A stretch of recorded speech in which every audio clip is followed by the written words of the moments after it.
두 번째는 약간 좀 섭섭할 때, 관계에서. 그리고 좀 사람에 대해서 좀 실망할 때. 여러분, 사람에 대해서 실망하고 섭섭할 때 우리가, 이게 언제라면 기대와 현실의 간격 때문에 그렇습니다. 대부분은 내가 하는 기대가 있고요, 또 눈에 보이는 현실이 있어요. 근데 기대와 현실은 항상 간격이 있죠. 근데 대부분의 기대와 현실의 간격은 있는데 우리가 그 간격을 대부분은 버텨냅니다. 이 정도는 용납해요. 그런데 이 간격이 내가 생각하는 것보다 너무 벌어질 때는 어때요? 갑자기 피해의식이 생기고요. 그 다음에 기대와 현실의 간격이 더 벌어지면요, 보상심리가 생기고 실망, 서운함, 섭섭함이 생기고 종래에는 분노와 배신감으로 그게 자라납니다. 그래서 저희가 기대와 현실의 간격에서 저는 이런 생각이 들었어요. 우리 사람이 누구에게 실망하거나 힘든 것은 그 사람이 가진 현실의 모습 때문일까? 이렇게 생각해 봤는데, 예전엔 전 그렇다고 봤어요. 이 사람 이게 문제야, 넌 이게 문제야, 이렇게 문제라고 봤는데, 지금 이렇게 좀 시간이 지나면서 이렇게 보이는 게 뭐냐면, 현실적인 그 상태가 문제가 아니고 기대가 문제라는 생각이 들어요. 그러니까 우리는 문제를 현실에서 찾지 말고 뭐에서 찾아보자는 거죠. 내가 가진 기대를 한번 점검해 보시는 거예요. 한번 내가 가진 기대가 어떤가. 여러분, 첫 번째 보면은 기대와 현실의 간격이 사람 관계에서 언제 생기냐면요, 첫 번째는요, 잘 기억해 보세요. 내가 누군가에게 언제 실망하고 섭섭한가 하면 준 만큼 받으려 할 때 반드시 섭섭합니다. 뭐라고요? 준 만큼 받으려 할 때. 그러니까 준 것과 받은 것이 항상 수평을 이루어야 된다고 생각해요. 그런데 여기서 우리가 꼭 기억해야 될 것이 있어요. 저는 이 속담이 하나도 안 틀린 게, 이런 속담이 있어요. 준 사람이 아는 것은 잘해준 것뿐이고 받은 사람이 기억하는 것은 서운한 것뿐이란 말이 있어요. 명언이죠. 여러분, 준 사람은 뭐밖에 기억 안 나요? 지가 준 것밖에 생각 안 나요. 받은 사람 뭐만 기억할까요? 받은 건 기억 안 나. 그 사람이 나한테 섭섭하게 한 것밖에 기억이 안 나. 그러니까 여기서 편차가 생기는 거예요. 그러니까 준 사람은 엄청 줬는데 안 와. 근데 받은 사람은 받은 사람 입장도 우리가 생각해 봐야 돼요. 그 사람은 받은 건 기억 안 나거든. 뭐만요? 섭섭한 것만 기억나요. 그러니까 여기서 오는 괴리감이 엄청 크다는 겁니다. 사람이요, 이 기억이 항상 왜곡됐어요. 나한테 유리한 것만 기억하는 게 사람 습관이거든요. 이게 두 부부들한테 물어봤대요. 어느 심리학자가. 남편과 아내에게 따로따로 물어본 거예요. 가사 분담률이 얼마나 되나. 그러니까 남편한테 물어보니까 평균 몇 프로 나오면 70%라고 나와요. 가만히 봐도 내가 설거지 한 7할은 내가 다 하는 것 같고, 방 청소도 내가 7할은 내가 하는 것 같아. 그 다음에 이제 부인한테 물어봤어요. 그럼 몇 할 나와야 돼요? 남편이 7할 나왔으니까 3할 나와야 되잖아. 부인도 가만히 생각해보니까 한 70%는 자기가 하는 것 같더래. 그 둘이 합하면 몇 프로예요? 아니, 40%는 어디서 나온 거예요 도대체? 그러니까 모든 사람이 자기가 한 것보다 어때요? 더 했다고 생각하는 거예요. 그러니까 가사 분담도 저도 나름대로 꽤 설거지 한다고 하는데 맨날 안 한대. 근데 제가 보면 집사람은 청소를 안 하는 것 같아. 그러니까 서로 기억이 달라. 그러니까 여기서 오는 섭섭함이 분명히 있어요. 그래서 마태복음 25장 말씀도 사람이 자기가 한 것을 기억하는 사람이 있고요, 자기가 한 것을 기억 못하는 사람이 있어요. 제가 구원받는 사람 보니까 주고 기억 못하는 사람들이 구원받더라고요. 그죠? 왜 양과 염소 비유 보면 언제 우리가 주님 복냥 이런 사람이 구원받아요. 근데 안 하고도 기억하는 사람이 있어요. 우리가 언제 안 했죠? 이런 사람 구원 못 받아. 그러니까 그게 남편분이 70%, 아내분이 70%면 이게 약간 구원에서 좀 멀죠. 어떻게 보면은. 그러니까 우리가, 그러니까 내가 잘한 거는 기억하지 마시고요, 기억을 한번 우리가 좀 조절하면 좋을 것 같아요. 두 번째 섭섭함이, 이제 첫 번째는 기억에서 오는 섭섭함이고요. 두 번째는 언제 우리가 섭섭한가 보니까, 첫 번째는 준 만큼 받으려 할 때 분명히 섭섭하고요. 두 번째는요, 준 사람한테 받으려 할 때 섭섭합니다. 누구한테 받는다고요? 아, 그럼 준 사람한테 할 때 받지 내가 누구한테 받아? 안 그래요, 여러분. 여러분 가만히 보세요. 세상이 이치가 안 그렇다니까요. 저희는 부모님한테 일방적으로 받았죠. 그럼 내가 이제 돈 벌면 그 다음부터 누구한테 줘야 돼요? 근데 부모한테 줘요? 안 주죠. 누구한테 줘요? 이상하게요, 이 세상에는 준 사람 다르고 받은 사람 달라요. 요게 이치입니다. 요 기억하셔야 돼요. 저도 이게 인간관계를 가만히 보니까 제가 일방적으로 받는 사람이 있더라고요. 제가 일방적으로 뭐 사랑이든지 물질적이든 일방적으로 제가 받는 사람이 있어요. 근데 또 한편으로 보면 제가 일방적으로 주는 사람이 있어요. 근데 예전에 약간 좀 섭섭했어요. 아니 밥을 10번 내가 샀으면 한 번은 좀 사야 될 텐데 안 사. 근데 하나도 섭섭하지 않아요. 왜냐하면요, 제가 일방적으로 받는 사람이 있거든요. 그러니까 이 사람한테 일방적으로 준 게 누구한테 메꾸는 거예요. 이 사람이 메꿔줘. 그게 인간 삶이에요. 그래서 내가 일방적으로 주기만 한다고 섭섭해할 필요 없어요. 내가 준 사람한테 받으려 한 순간 그때부터 섭섭합니다. 자식한테도 그러죠. 내가 네한테 한 게 얼마인데 이런 게 들잖아요. 근데 그런 생각 하지 마세요. 성경의 마태복음 18장이 무슨 얘기입니까? 여기 임금한테 1만 달란트 빚진 사람이 나와요. 근데 이거 탕감 받았죠. 근데 자기가 100데나리온 꿔준 사람이 있거든요. 이걸 누구한테 받아야 돼요? 여기서 문제가 뭡니까? 100데나리온을 누구한테 받아야 된다는 거예요? 내가 꿔준 놈한테 받아야 된다는 그 집착이 생긴 문제거든요. 이미 이 사람 누구한테 받았어요? 이거보다 훨씬 큰 걸 받았거든요. 그럼 퉁치면 되잖아 그냥. 근데 굳이 꿔준 사람한테 받겠대. 이게 문제예요. 우리 인간 사회도 마찬가지거든요. 내가 저 사람한테 계속 주기만 했어. 일방적으로. 아니 내가 딴 사람한테 받은 걸로 퉁치면 안 돼요? 되잖아요. 그래서 이것만 생각하셔도요, 우리가 이거 주고받은 것의 관계, 이게 좀 어느 정도 좀 보정이 됩니다. 정신건강이 되게 좋겠죠. 이렇게만 생각하고 사셔도. 그래서 저는 한편 이런 생각이 들었어요. 이 기대라는 것이 참 사람을 참 망가뜨리는 거다. 우리가 가진.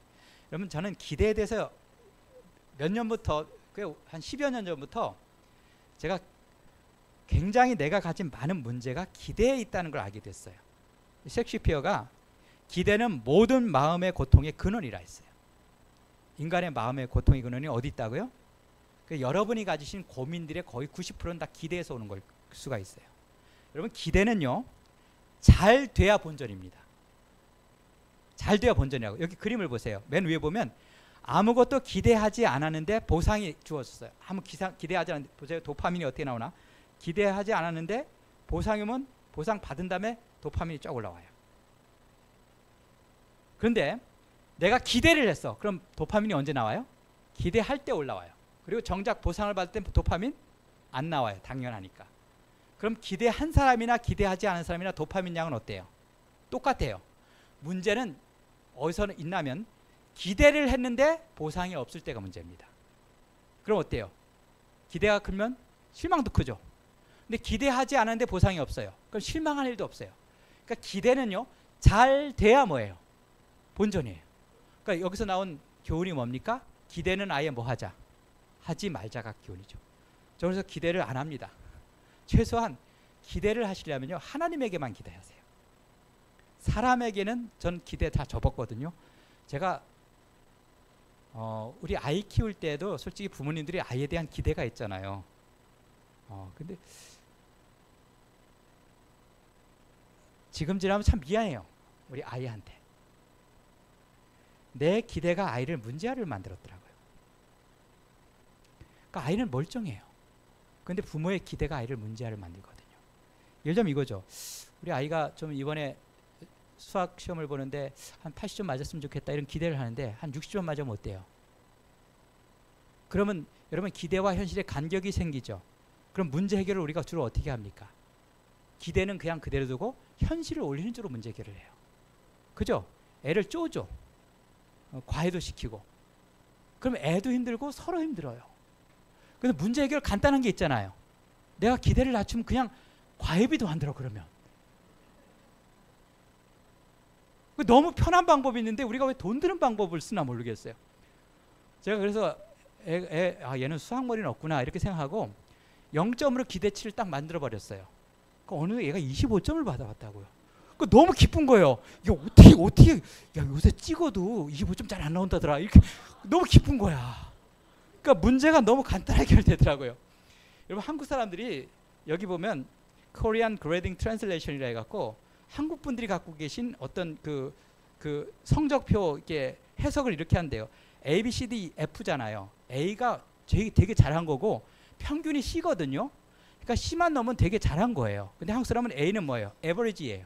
A 맞으면 평균 했구나 그러는 거예요.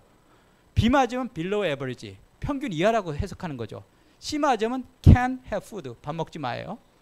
D 맞으면 don't come home이에요. 집에 오지 마요. F 맞으면 find a new family예요. 다른 가족 알아봐라예요. 이게 한국 부모님들의 문제죠. 그러니까 애가 문제예요? 부모님들이 문제예요? 부모의 문제죠. 그래서 여러분 우리가 갖고 있는 문제가 우리의 기대예요. 그래서 한 번도 내가 기대가 문제라고 생각은 하지 않아요.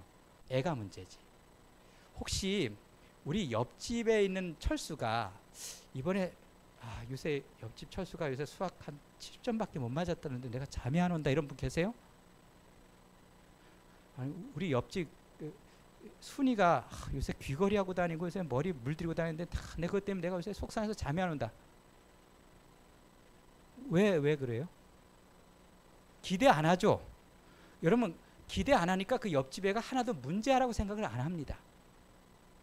근데 왜 내 아이는 문제죠? 그래서 제가 한번 철칙을 좀 말씀드리는데 자식을 사랑하시되 기대는 옆집에 대하듯 하시면 될 것 같아요. 옆집 아이.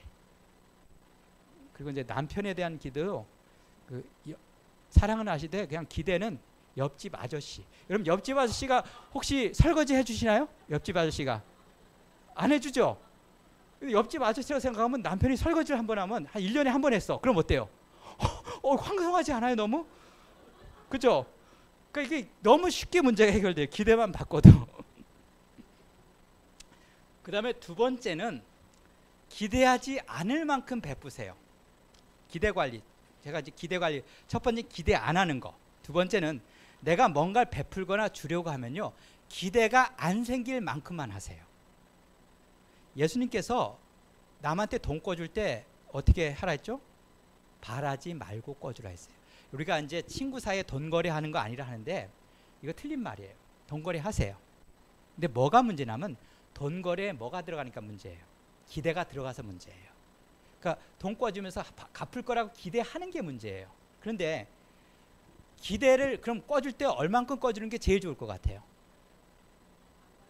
기대가 안 생길 만큼 하시면 돼요. 그럼 아무 문제가 없어요. 그러니까 우리가 가진 관계 문제가 되게 기대 문제거든요. 그러니까 봉사하실 때도 얼만큼 봉사하면 좋을까요? 기대 안 생길 만큼. 남한테 구호 사업할 때도 기대 안 생길 만큼. 그게 마지노선이라고 내가 생각해요. 기대가 생기기 시작하면요. 그 다음부터 문제. 요새는 그런 분이 없는데 옛날에는 왜 교회에서 서로 직분을 맡으려 했잖아요. 옛날엔 그랬대요. 그 좋은 시절이었죠. 그러니까 이런 거죠. 이제 집사님, 수석 집사님 뭐 서로 하려고 이제 집사님 같은 경우 설거지를 열심히 하면서 내가 이렇게 설거지를 열심히 하면 내년도 수석 집사는 나야. 뭐 이렇게 기대하잖아요. 요새는 그런 분 없는데 옛날엔 그랬대요. 그런데 정작 수석 집사 안 되면 어때요? 삐져서 교회 안 나오는 거예요. 여러분 설거지 좀 안 하고 교회 나오는 게 나아요? 아니면 설거지 열심히 하다 삐져서 교회 안 나오는 게 나아요? 덜 하고 교회 나오는 게 낫지 않아요? 그러니까 기대를 많이 해갖고 실망해서 교회 떠나는 것보다요. 기대 좀 덜 하고 교회 열심히 오는 게 나아요. 그래서 봉사하실 때도 내가 기대가 생기기 시작한다면 거기서 딱 멈추세요. 진짜. 기대 안 생기고 그 자체로서 즐거울 만큼만 하세요. 그 다음에 세 번째 생각할 건 뭐냐면 뭐를 배우셔야 되냐면 결과가 아닌 과정에서 보상받는 걸 배우셔야 돼요. 우리가 어떤 일을 하면은 기대해요. 이 일의 결과로 어떤 보상이 있을 걸 기대해요. 그럼 그 보상이 없으면 실망하죠. 그런데 뭘 배우셔야 되냐면 결과에서 보상받는 것보다 뭐에서요? 과정에서 보상받는 것을 배우셔야 돼요. 우리가. 에디슨이요 이런 얘기했어요. 나는 평생 단 하루도 일한 적이 없다 했어요. 이 말 이해되세요? 이 사람 워커홀릭이에요. 일 중독자입니다. 일만 한 사람이에요. 근데 평생 일한 적이 없대. 왜요? 이 사람은 발명할 때 이번 발명 대박 나면 나 얼마 벌 거야 이렇게 하고 발명했어요? 아니에요. 발명 자체 행위가 즐거웠어요. 그러니까 이거 대박 안 나도 아무렇지도 않아요. 왜요? 이미 행위 자체에서 뭘 받았으니까. 보상을 받았으니까. 우리가 이런 태도로 사는 게 굉장히 중요합니다. 그래서 보상은 결과에 있는 게 아니고 뭐예요? 설거지도 재밌잖아요. 나름대로. 그죠?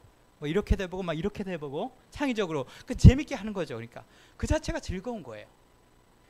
그래서 예전에 제가 어느 다큐멘터리를 보다 보니까 이렇게 곰방일을 하는 청년 얘기가 나와요. 곰방 뭔지 알죠? 이렇게 노가다 이렇게 벽돌 지고 이렇게 하는 일들인데 이 청년하고 인터뷰하는 거 보고 제가 참 요새도 이런 청년이 있나 하고 되게 감동받았어요. 그래서 곰방일을 왜 하냐 그랬더니 이 친구가 원래 헬스 트레이너였대요. 근데 왜 일을 하냐 그러니까 헬스에 도움이 될 것 같고 일을 한대요. 그럼 곰방일이 헬스에 도움 됩니까? 여러분 벽돌 지고 계단 오르면 어때요? 이 스쿼트가 돼 이게. 그죠? 맞죠? 그리고 무거운 점 이게 여러분 저는 지금 이해가 잘 안 되는 분들이 어떤 분이냐면 헬스장에 돈 내고 다니는 분이 이해가 안 돼요. 왜냐하면 헬스장에 가면요 트레이너들이 일을 시켜요. 자꾸 무거운 걸 들래. 그죠? 일을 시켜요. 그러면 끝나면 나한테 뭘 줘야 돼? 그 사람이 일 시켰으니까 일당 줘야 돼요. 일당 줘요 안 줘요? 안 주고 그래 나보고 돈을 내래. 그래도 기쁜 마음으로 내고 다니죠. 근데요 똑같은 헬스장이 있죠. 여기 가면 일을 시켜요. 또 막 이렇게 무거운 거 들고 이렇게 스쿼트도 하라 하고 자꾸 하잖아요.